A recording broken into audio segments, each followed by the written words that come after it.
Assalomu alaykum hammaga. Bugun sizlar bilan yomon odatlaringizni sabablarini va uni tuzatishni o'rganamiz. James Clear, ya'ni bu kitobni avtori Istanbulga borganda, ya'ni hamma chekishni tashlagan do'stlarini oldiga borar ekan. Ya'ni ulardan birinchi so'rar ekan, "Qanaqa qilib bu o'zi shu yo'lga kirib qolgansan?" desa, aytishar ekan, "Shu bitta do'sting bo'ladi, shu boshlaydi, keyin orqasidan hamma ketadi." Ya'ni hamma yomon odatlaringiz va yaxshi odatlaringiz sabablari do'stlaringiz va oila a'zolaringiz bo'ladi. Ya'ni keyin aytadi, "Xo'p, buni qanaqa qilib tashlagansan keyin?" desa, bitta kitob olishgan ekan, hammasi o'qishgan ekan. U kitobda yozar ekan shu, "Sen, foydasi yo'q bu chekishni. Chekish bilan nimanidirga erishmoqchi bo'lyapsan, ya'ni stressingni yo'qotmoqchi bo'lyapsan" deb. Xullas shunaqa gaplar bilan oxir-oqibat kitob tugatganingizdan keyin u chekish sizga hech qanaqa pointless bo'lib qolar ekan. Ya'ni nimaga chekyapman o'zi rostdan ham deb turib tashlavorasiz ekan. Ya'ni ular shunaqa qilgan ekan. Kitobni bu chapteridan maqsadi sizga aytmoqchi bo'lyapti. Ya'ni ko'p qilayotgan odatlaringiz, hamma shu qilayotgan xatti-harakatlaringiz bu avvaldan ham bo'lgan. Ya'ni hammasini sababi underlying motives. Ya'ni hamma qilayotgan ishingizni tagida shu odamzodni o'zi qondirmoqchi bo'lgan kerakli narsalar bor, ya'ni needlari bor. Misol uchun odamlarda o'sha bor narsa ovqatlanish, oila qurish, hop, stressni chiqarish. Yana nima bo'lishi mumkin? Social acceptance degan narsa bor. Misol uchun ijtimoiy qabul qilinish, odamlar sizni qabul qilishi. Hamma shu narsani xohlaydi. Nimaga odamlar hozir o'yin o'ynashni yaxshi ko'radi? O'yin o'ynashdan siz nimagadir erishasiz. Misol uchun o'yinni ichida kimnidir yutib qo'ysangiz.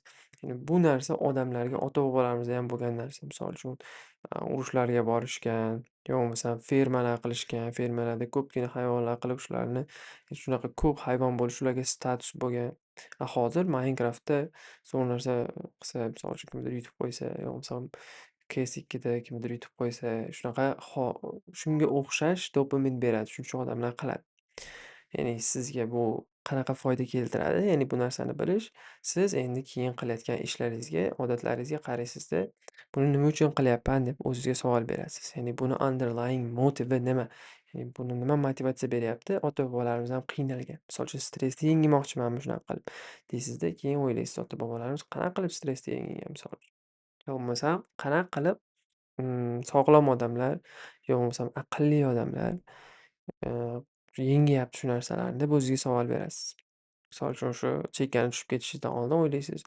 Nimaga chekkani tushaman deysiz, ba'zigilar 5-6 kishi gaplashib turishadi. Shu chekmasdan ham gaplashib tursa bo'ladi-yu, deb o'zingizga savol berishni boshlaysiz. Endi dunyoda ko'p narsani o'zgartirishingiz mumkin. Qachonki siz unga qanaqa qarashingizni o'zgartirsangiz, ya'ni perspective matters a lot. Misol uchun, nogiron odamlar judayam ko'p, Xudo asrasin, ularga sabr bersin.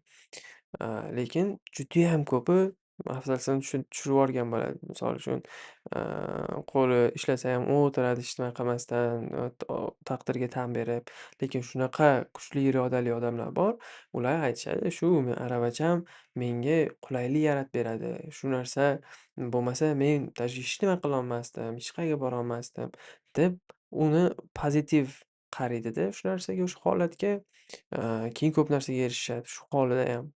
Bu narsa oson demoqchi emasman. Misol uchun bemalol qola oladi demoqchi emasman, lekin shunaqa odamlar bor. Yomon narsani yoki negativ tarafga qarab ketayotgan narsani shu ularga pozitiv baho berib, hamma narsani pozitiv qila oladi. Chunki siz nimagadir negativ komment beradigan bo'lsangiz, negativ qarash qiladigan bo'lsangiz, bor energiyangizni o'shani negativ qilishga qaratasiz. Misol uchun shuni iloji boricha misol bittasi kelib, "Ha, bu o'zi yaxshi narsa" desa, siz uni yomon narsa deb turgan bo'lsangiz, baribir uni ignor qilasiz, reject qilasiz. Lekin siz unga yaxshi taraflama qarab turgan bo'lganingizda, kimdir yaxshi deganda, sizga yanayam foyda bo'lardi u narsada. Ya'ni bugungi o'rgangan narsalarni quick recap qilib o'tib ketamiz. Ya'ni nimaga bu videoni ko'rdinglar? Bu shu, misol uchun yomon odatlaringiz bormi? Uni qilishdan oldin o'ylaysiz, nimaga qilyapman? Underlying motivi nimada buni? Nimaga erishaman buni qilgandan keyin? Buni ota-bobolarimiz ham shunaqa holatga kelganmi, ular nima qilishardi? Yoki sog'lom odamlar buni qanaqa qilib yengadi deb siz o'zingizga savol berishni boshlaysiz. Keyin, yomon odatlarni tashlash uchun xunuk qilib ko'rsatasiz. Haligi kitobni o'qiganingizdan keyin уже avtomatik ravishda u odat sizga xunuk bo'lib ko'rinadi. Siz ham shunaqa qilishingiz mumkin. U haqida ko'proq o'rganib, chuqurlashib, uni zarar-talablarini o'rganishingiz mumkin. Yo bo'lmasam, kimdir sizga aytadi yomon tarafini, keyin motivatsiya tushib ketishi mumkin. Shu yo'llar bilan yomon odatlaringizni topish va ularni to'g'rilashingiz mumkin ekan. Assalomu alaykum va rahmatullohi va barakatuh.